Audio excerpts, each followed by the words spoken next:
Bismillahirrahmanirrahim. Alhamdulillahirabbil alamin. Wassallallahu wa sallim ala nabiyyina Muhammad wa ala alihi wa sahbihi wa ashabihi tabi'in. Amma ba'du. Para jamaah sekalian, saya hormati. Pertama-tama saya ucapkan selamat tahun baru 1440. Kullu amin wa antum bikhair. Semoga dalam tahun ini Allah senantiasa melimpahkan kebaikan kepada kita semua. Amin. Oleh karena itu maka pada pengajian saya kali ini saya ingin bicara mengenai tahun Islam atau penanggalan Islam. Penanggalan itu ada dua, dunia internasional. Yang pertama penanggalan Julian. Jadi kalau penanggalan Masehi itu sebenarnya yang betul-betul Georgia. Sebab penanggalan Masehi itu pernah dilakukan koreksi karena terdapat kesalahan besar, maka dilakukanlah apa itu istilahnya perbaikan oleh Georgia, sehingga tanggal ini dinamakan tanggal Georgia. Coba lihat di apa itu penanggalan, kalau kita lihat di Google. Kemudian yang kedua penanggalan Islam. Penanggalan Georgia itu pakai penunjukan nama Islam, dipakai nominal. Nah sekarang kalau Georgia itu usia setahun 665 hari. Kalau penanggalan Islam memakai bulan, peredaran bulan setahun itu 360 hari.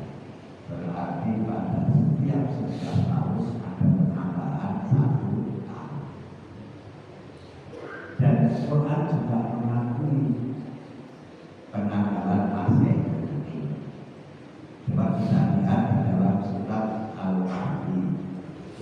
Walau bismillah kafirin salah satu hadis sini nama sedang berisah. Mereka tidur di dalam kufan selama 300 tahun ditambah 9. Bahasanya kok 300 tahun ditambah 9, kok tidak langsung 300 bulan? Apa rahasianya? Rahasianya kalau menurut perhitungan tahun Masehi tidurnya Ashabul Kahfi itu 300 tahun. Tapi kalau dihitung dengan penanggalan penanggalan Qamariyah Hijrah, maka menjadi 309 tahun. Seperti itulah para jamaah sekalian yang kita hormati. Sebagai seorang muslim, maka kita itu punya penanggalan sendiri yang disebut penanggalan Hijriyah. Hijriyah itu nama diambil dari peristiwa ya. Kenapa kok Islam itu punya penanggalan sendiri? Karena segala bentuk ibadah dalam Islam pasti memakai penanggalan Hijriyah. Puasa itu mesti bukan Ramadan, tidak ada puasa di bulan September. Wukuf di Arafah 9 Zulhijjah, bukan 9 Oktober atau Desember. Apalagi mengawali mengakhiri mengakhiri Ramadan yang satu cabang, bukan satu cabang. Nah, kalau penanggalan Masehi tahun barunya Januari, penanggalan kita awal tahun itu namanya bulan Muharram. Nah, sekarang yang ingin saya bahas, kenapa penanggalan Islam itu dinamakan penanggalan Hijriyah? Apakah sebelum adanya penanggalan Hijriyah ini tidak ada penanggalan? Jawabnya sudah ada. Cuma tidak ada tahunnya.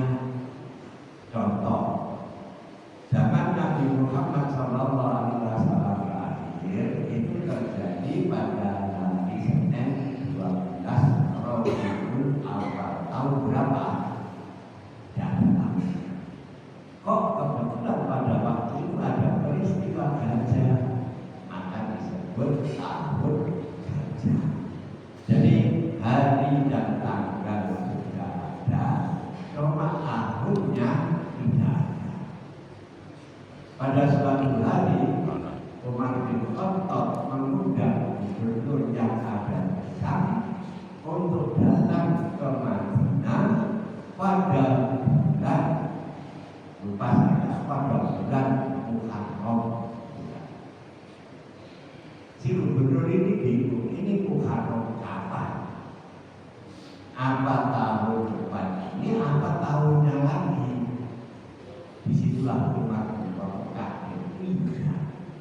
Kita punya tanggalan hari dan bulan, tapi tidak ada tahunnya. Maka pada waktu itulah dibuat atau dibuka opsi. Siapa di antara para sahabat yang punya usulan dimulai dengan peristiwa apa penanggalan Hijriyah? Ada yang mengusulkan supaya dimulai saja saat lahirnya Rasulullah SAW, yaitu Maulud dan Maulud. Alasannya, bukankah penanggalan Masehi itu memakai pedoman lahirnya Nabi Isa? Ada yang mengusulkan dimulai saja pada saat Rasulullah menerima wahyu pertama di Gua Hira. Ada yang mengusulkan diawali saja pada saat peristiwa hijrah. Dari banyaknya pendapat itu ternyata yang paling disepakati adalah peristiwa hijrah. Kenapa hijrah dijadikan awal penanggalan? Sebab hijrah itu jihad terbesar dalam sejarah Islam. Bayangkan, barangkali kita semuanya tidak ada yang melakukan itu kecuali Kopassus. Hijrah itu jalan kaki dari Mekah ke Madinah. Mekah Madinah itu 400 km, berarti berjalan kaki sampai ke Madinah. Di jalanan yang bukan seperti di tanah air kita, banyak pohon. Di sana tempatnya itu, jalannya itu bukan tanah berbatuan, tapi batu bertanahan. Lebih banyak batunya daripada tanah. Itulah tanah. Jalan kaki. Saya lihat Kopassus itu untuk dapat merek dari jalan sepanjang itu saja. Seperti itulah peristiwa itu. Dan bukan jalan santai, jalan yang penuh dengan risiko, penuh dengan bahaya. Nah, para jamaah sekalian yang saya hormati, mari saya awali bagaimana umat Islam itu kok sampai berjauh. Itu peristiwanya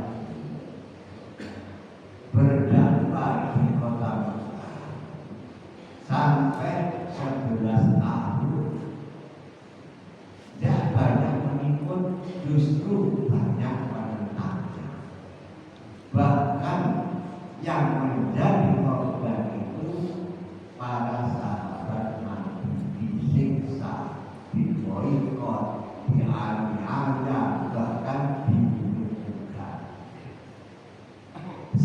saja dapat di Mekah ruangnya sudah semakin sempit. Dalam kondisi seperti itu, lah kok paman yang senantiasa melindungi Rasulullah wafat, bukan main sebenarnya Rasulullah. 14 hari sebelum paman ini wafat, lah kok istrinya yang bernama Jafar. Jadi 1 tahun itu 2 orang yang paling dicintai meninggalkan Rasulullah SAW. Bukan main sendirinya. Sehingga tahun ini dinamakan Amul Huzni, tahun kesedihan Rasulullah. Berdampak selalu dihalangi istri yang selama ini mendukung perjuangannya wafat. Kemudian Abu Thalib pamannya senantiasa melindungi wafat. Maka itulah disebut tahun kesedihan.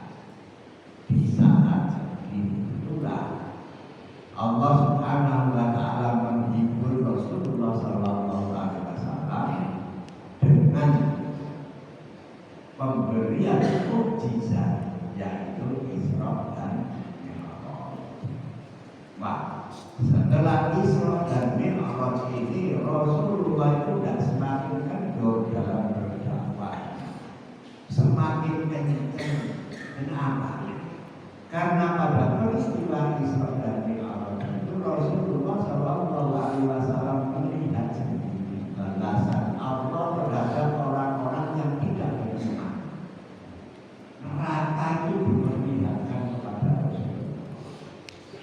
Setelah itu melihat surga, itu melihat dua-duanya itu.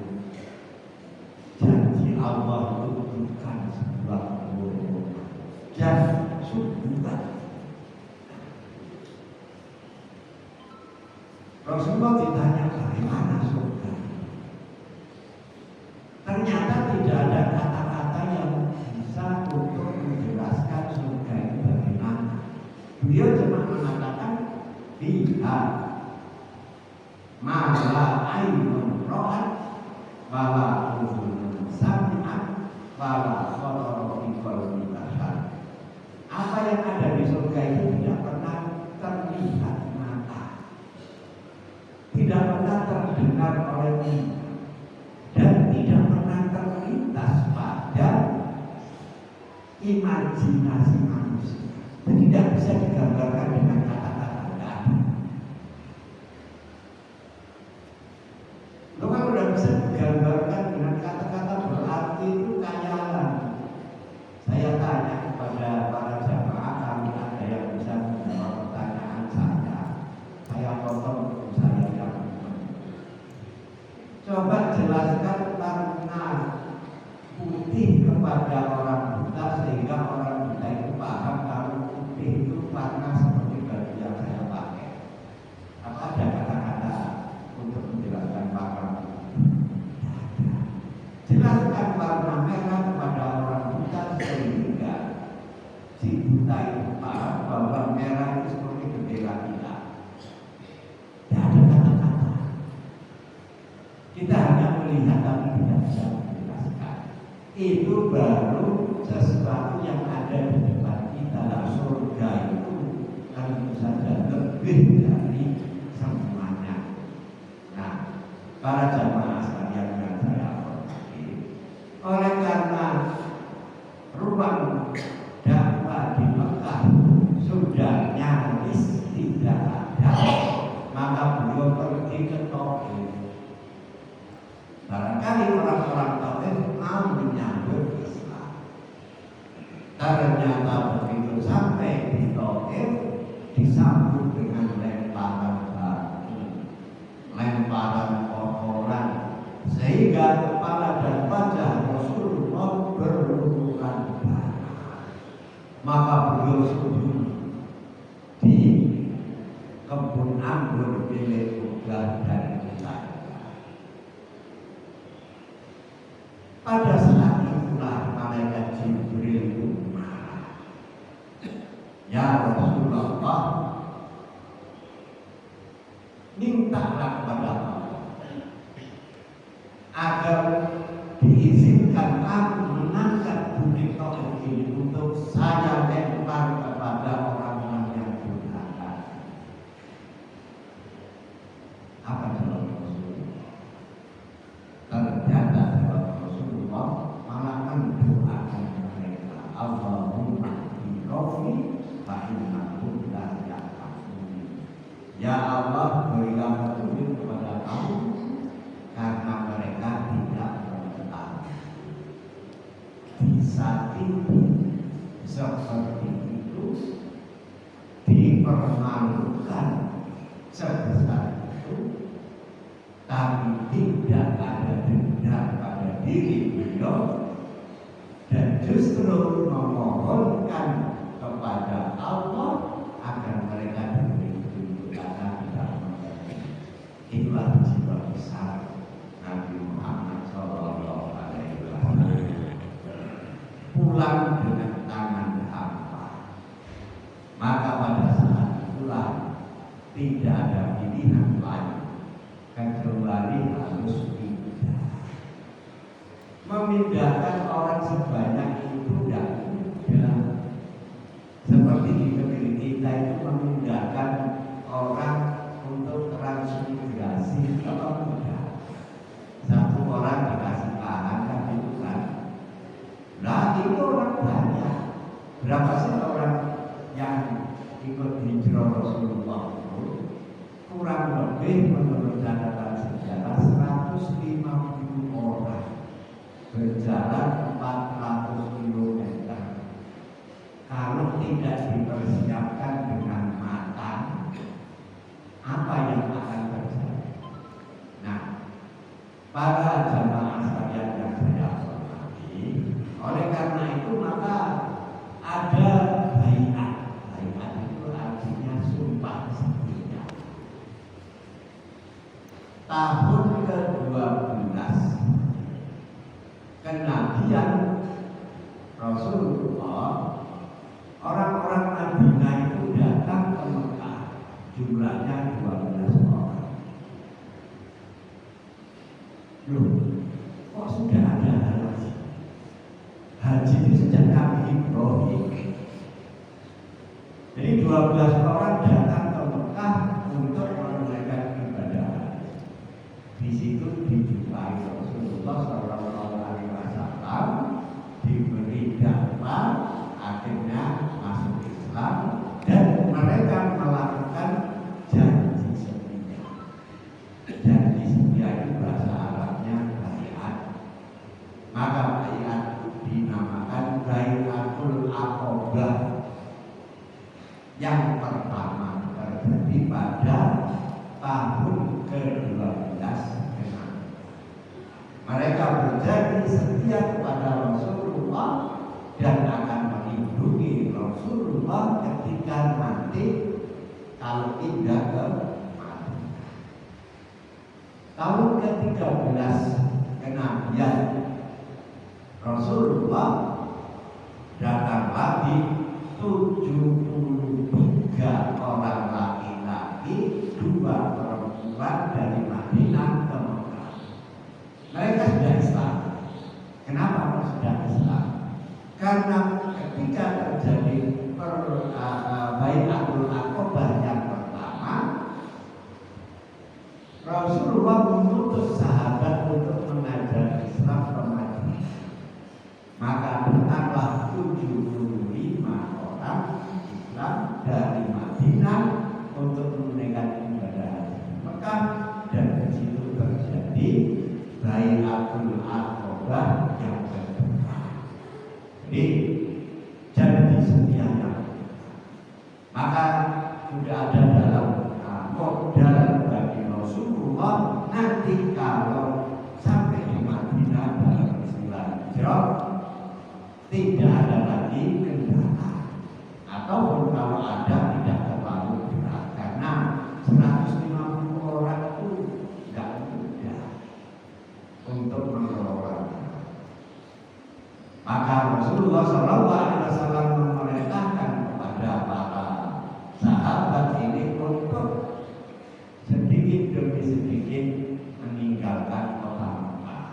Jadi hijrah itu tidak seperti konvoi, sembunyi-sembunyi 5 orang berangkat, 7 orang berangkat, 10 orang berangkat.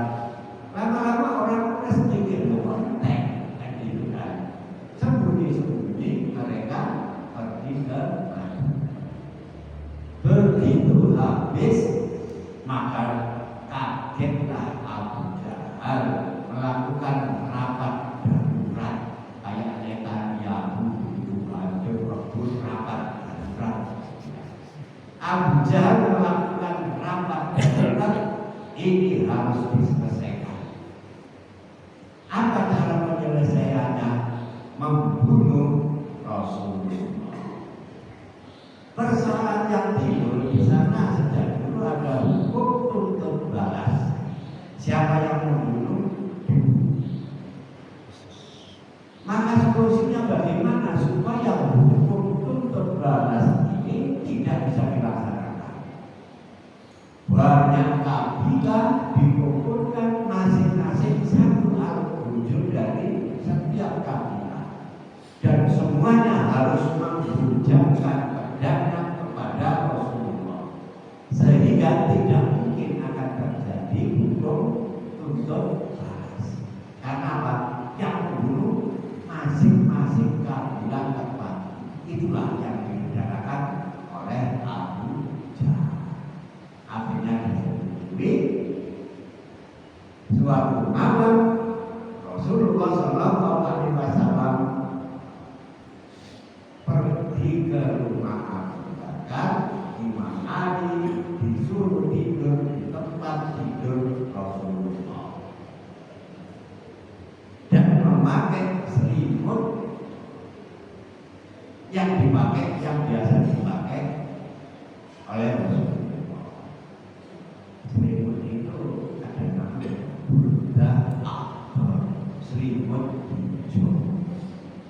Itu barangkali yang dipakai Al-Ghazali untuk ngarang sholawat Buddha, sholawat kemul. Ya, barangkali saya menduga ini Buddha akhirnya Rasulullah yang dipakai oleh Imam Ali bin Abi Thalib. Sudah. Jadi Imam Ali disuruh tidur di tempat tidur Rasulullah memakai kemul yang selimut yang biasa dipakai Rasulullah ke rumah Abu Bakar mengajak beliau untuk berangkat hijrah. Maka di kota Mekah tidak satu orang, yaitu Ali bin Abi Thalib. Para jamaah sekalian yang saya hormati, kenapa kok Imam Ali disuruh melakukan sesuatu yang taruhannya nyawa? Ternyata tujuan Rasulullah cuma satu, supaya Imam Ali mengembalikan amanat kepada orang-orang yang berhak. Ada hal yang aneh pada waktu itu. Rasulullah itu orang yang paling dibenci. Akan tetapi orang-orang yang membenci Rasulullah itu kalau titip barang-barang berharga justru kepada Rasulullah. Jadi titip harta ini berharga kepada orang yang paling dibenci. Kenapa?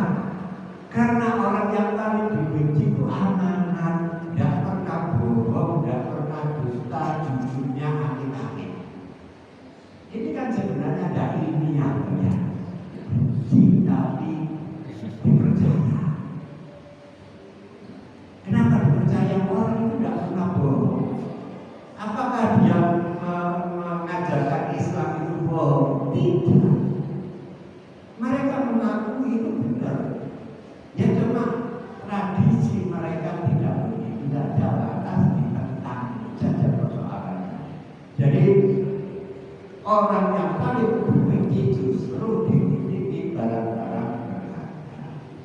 Maka Rasulullah akan hijrah, Imam Ali diberi tugas nanti supaya menyampaikan barang-barang berharga ini kepada mereka yang titip. Begitu fajar datang,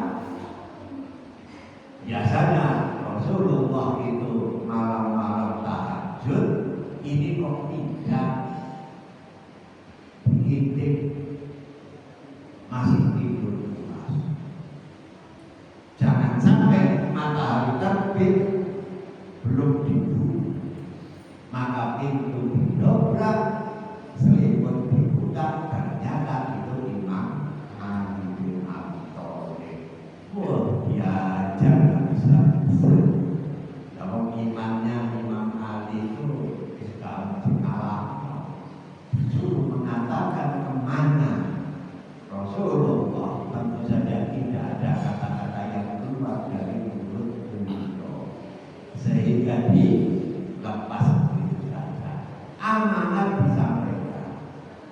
Rasulullah itu selama 2 hari sembunyi di Gua Sur. Setelah 2 hari beliau baru berangkat ke Madinah. Sampai di Madinah hari Senin 12 Rabiul Awal. Nah, terus Imam Ali bagaimana? Ternyata sampainya ke Madinah itu bersamaan dengan Rasulullah SAW. Padahal Rasulullah naik kota. Terus Imam Ali naik apa? Lari maraton. Tidak main-main. Sehingga sampai di kota Madinah, kaki Imam Ali itu berdarah-darah, tidak bisa berdiri lagi. Nah, itulah hijrahnya Imam Ali bin Abi Thalib. Berarti hijrah itu melibatkan pertama jihad terbesar dalam sejarah Islam, yang kedua melibatkan semua potensi, jadi mulai dari umat Islam yang masih berstatus budak sampai yang merdeka, sampai Rasulullah, semuanya terlibat pada peristiwa hijrah. Dan tingkat kesulitannya betul-betul luar biasa. Oleh karena itulah maka Umar bin Khattab setuju untuk menjadikan peristiwa hijrah itu sebagai awal penanggalan Islam. Sehingga begitu ditetapkan usianya sudah 15 tahun. Jadi tahun hijriah ditetapkan ketika sudah berusia 15 tahun, karena menghitungnya itu dari peristiwa hijrah. Jadi lupa Umar bin Khattab itu tahun berapa? Berapa? Tahun satunya itu 15 tahun setelah Umar berkuasa. Itu artinya jalan mundur yang kita perjuangkan itu peristiwa yang terjadi 15 tahun yang lalu. Sebab Rasulullah wafat tahun 632. Khulafaur Rasyidin itu tahun 632 sampai 661. Khulafaur Rasyidin ada 4, Abu Bakar 2 tahun, Umar 10 tahun.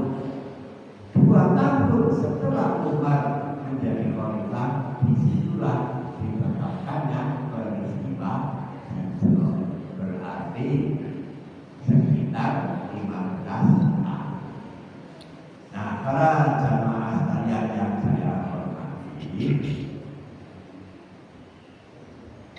apa justifikasi Allah terhadap penanggalan Islam ini? Ada di dalam surat At-Taubah. Jadi penanggalan Islam itu ada dalilnya dari Quran, bukan sesuatu yang direkayasa oleh manusia. Allah berfirman surat At-Taubah itu, Inna iddatasyuhuri indallahi isna asyara syahran fi kitabillah yauma khalaqas samawati wal ardh minha arba'atun hurum. Sesungguhnya perhitungan bulan menurut Allah dalam kitabnya yaitu Al-Quran adalah 12 bulan. Dari 12 bulan itu diantaranya ada 4 bulan yang dihormati. Minha arba'atun hurum. Dari 12 bulan itu ada 4 bulan yang dihormati. 4 bulan yang dihormati itu bulan September, Oktober, November. Jelas dalam hadis dijelaskan 1 bulan Dzulqa'dah, 2 Dzulhijjah, 3 Muharram, dan yang sangat jauh tepatnya yaitu bulan Rajab. Jadi kalau kita sih bulan Haram itu bulan yang dihormati. Dzulqa'dah itu orang Jawa mengatakan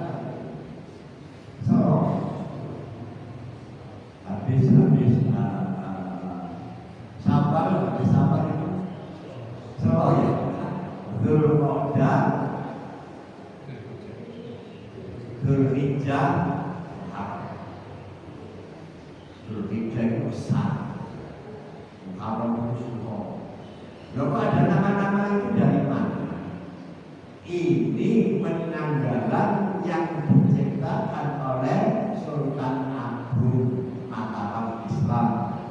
Mataram Islam itu menyesuaikan, jadi penanggalan di Mataram Islam itu pakai perhitungan Qamariyah Hijriyah. Cuma nama-nama itu disesuaikan dengan lidah Jawa. Dzulqa'dah dari rumah, Ramadan dari poso, Dzulhijjah besar, Muharram dari Suro. Kenapa kok Suro? Karena di situ ada istilah Asyura. Artinya hari ke-10. Hari ke-10 itu kalau kita sangat ramai. Apa itu perayaan memukuli badannya sampai berdarah-darah. Itu memperingati wafatnya Husain yang dipenggal oleh Daulat Bani Umayyah, yaitu anak mahkota yang bernama siapa itu?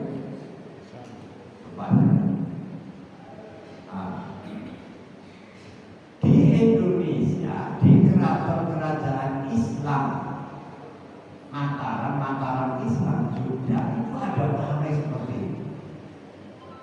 Cuma kebanyakan orang tidak mengerti apa pawainya, yaitu pawai di malam hari tanpa kata-kata. Mereka jadi kalau bicara menyakiti badan, kalau di kerajaan Mataram Islam itu pawai tanpa kata-kata. Orang-orang barat itu merasakan ngeri dengan pawai itu. Cuma kita tidak berkomentar apa ini apa, cuma itu saja. Tapi orang barat peneliti mengatakan ini pawai yang luar biasa. Ini namanya pawai berangkat perang tanpa suara. Itu di Jogja. Dahulu tidak tahu, sekarang masih ada banyak. Menurut saya itu lihatin Jogja ada di sini. Saya yang bertanya, nah di sini masih ada pawai biang. Nah itu memperingati wafatnya Husain bin Ali dipenggal di Karbala. Loh, apakah apa itu Mataram Islam itu Syiah? Jangan saat ini tidak usah membedakan. Bahkan kalau saya ditanya, Syiah lebih maju daripada Sunni. Apa buktinya? Iran itu mampu menghancurkan Israel sehancur-hancurnya. Apa ada Sunni yang menghancurkan? Malah bolong ini dia tidak. Itulah satu kenyataan. Lalu saya ngomong begini itu berisiko. Banyak orang mengatakan bebas itu Syiah. Nah, para jamaah sekalian yang saya, kita bicara jujur saja ya. Kan siapa yang menghancurkan Israel? Padahal itu musuh Islam ada dalam Quran. Bukan Sunni, tapi justru orang-orang Syiah. Nah, mari kita kembali kepada peristiwa Jadi peristiwa itu dijadikan sebagai awal penanggalan dengan justifikasi dari Allah. Perlu kita ingat bahwa semua bentuk ibadah dalam Islam pasti memakai perhitungan tahun Hijriah, bukan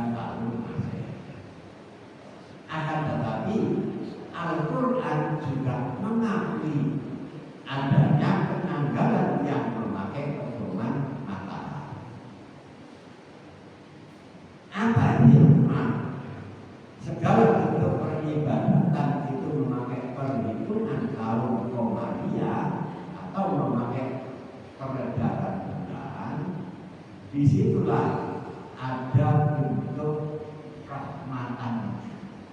Apa? Contoh puasa Ramadan. Bisa jadi Ramadan di Indonesia pas musim hujan, tapi belahan bumi balik sana pas kemarau. Suatu ketika berganti, di sini kemarau, di sana hujan. Jadi tidak berpuasa pada saat yang sulit terus-menerus. Itu maksudnya. Karena apa? Karena perhitungan bulan ini tidak terikat oleh musim.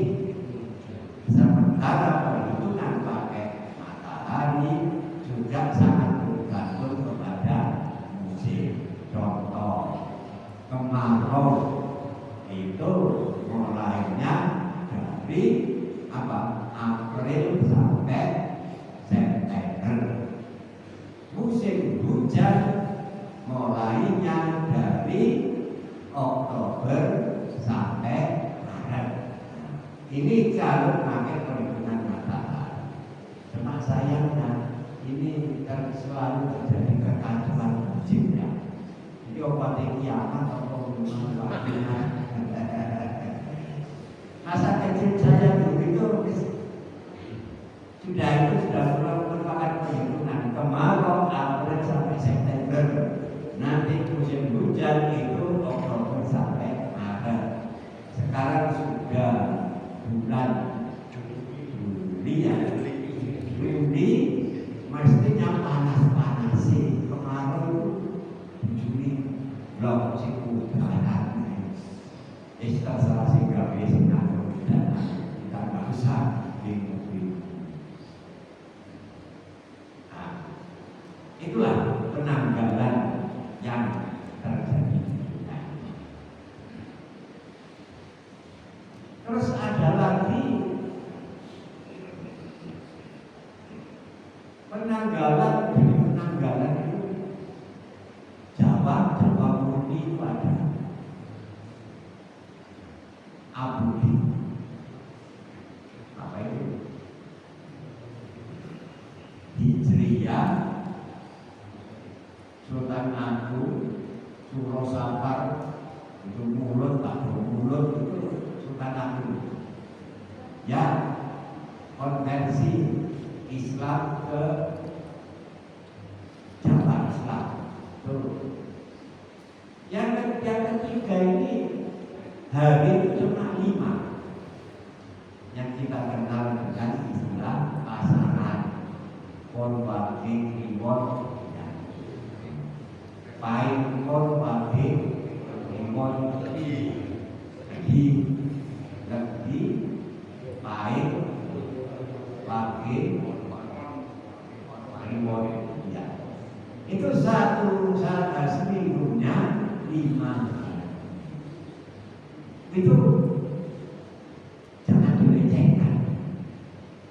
Kenapa orang Jawa itu dulu ya ngetok pring itu kok gak tahu orang kayaknya itu hitungannya itu probability. Ada penyesuaian dari tanggal sekian wadi atau kliwon apa itu.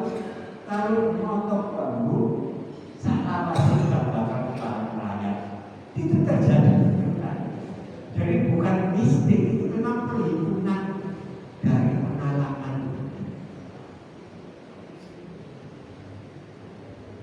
Berkeliwat, berkuati, oh ini datang buruk.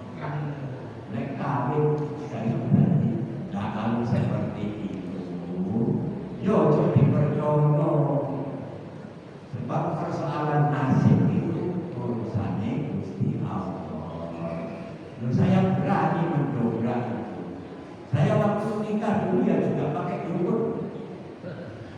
Dukunnya bilang jangan kawin pada hari Kamis opo ini. Saya ngomong sama dukunnya, nanti saya kawin di hari. Jangan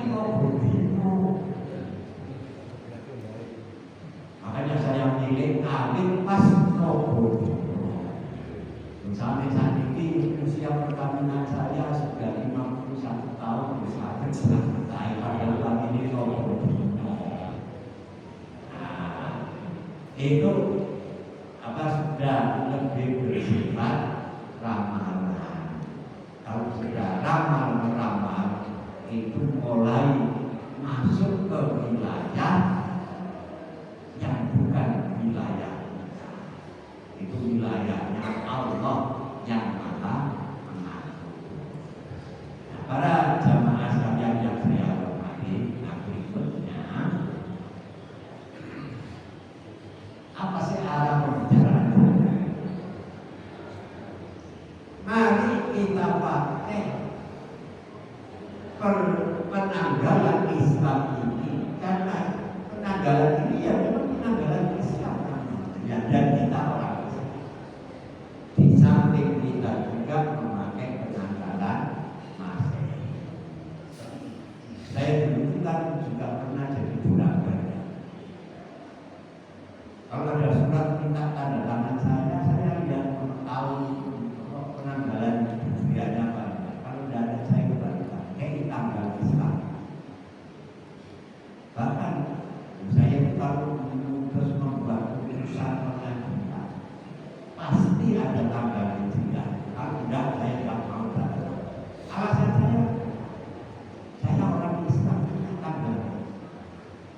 Kok tidak ada orang yang mengatakan saya ekstremis? Saya konsekuen dengan diri saya sebagai orang Islam, punya tanggalan Islam yang saya pakai. Dan saya kalau ditanya hari ini tanggal berapa, selalu bisa karena jadwalnya tanggalan hijriah. Kalau tanggalan Masehi tidak tanya orang kan tahu di mana, tapi tanggalan Islam tidak semua orang tahu.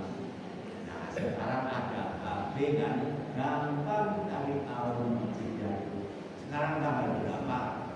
Nah, oleh karena itu ini himbauan saya, pakai tanggal hijriah.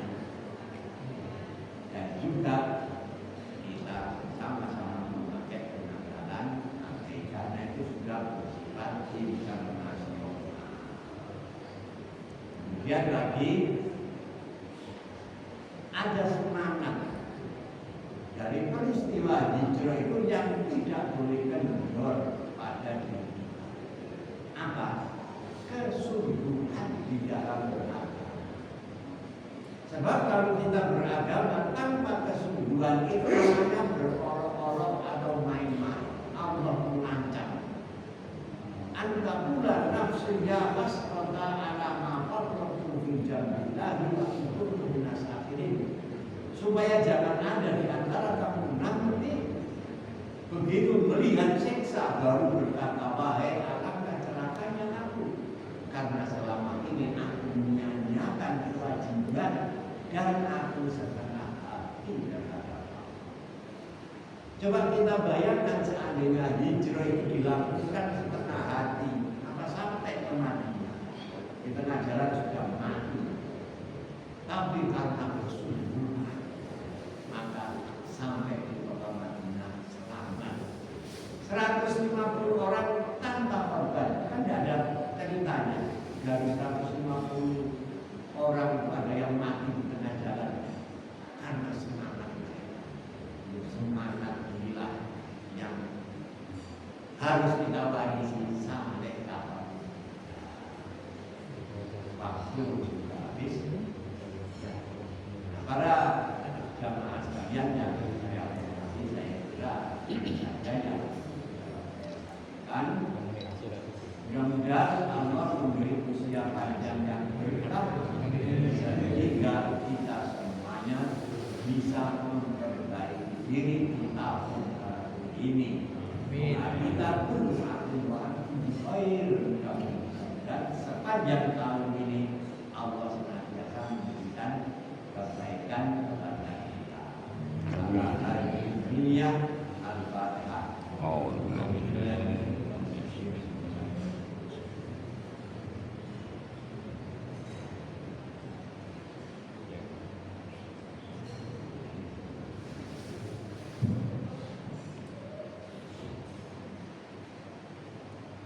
Amin.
warzuqna wa iyyakum bis-sihhati wal 'afiyah wa jannibna wa iyyakum min dunya wa 'adzabil akhirah. Rabbana atina fid dunya hasanah wa fil akhirati hasanah wa qina adzabannar. Sallallahu alaihi wasallam ala habibina Muhammad wa ala alihi wa sahbihi ajma'in walhamdulillahi rabbil alamin. Wassalamualaikum warahmatullahi wabarakatuh.